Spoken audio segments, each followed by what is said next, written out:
Jacobabad malaria बीमारियां तबाही मचांदा है।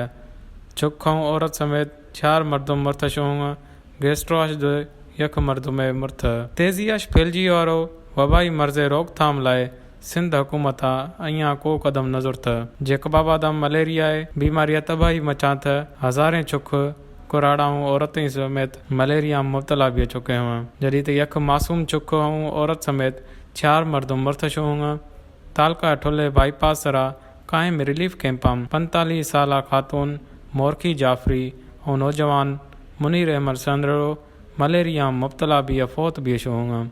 जॾहिं त ठुले बहराड़ी हल्क गुलाम नबी नूनारियम 4 साले छोकरी समीना नूनारी और ठुल शहर कुरैशी मोहल्लम 50 साले अनीसुर रहमान कुरैशी भी मलेरिया मुब्तला भी फौत भी शोंग। दुमी तरफा तालका गड़ी के रोए बहराड़ी हल्क फलन खान मीरजत रिहायशी भगन मीरजत गेस्ट्रो मुब्तला भी फौत भी है।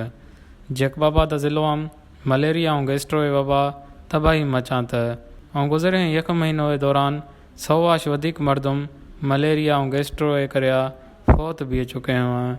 वश न्यूज़ जैकबाबाद।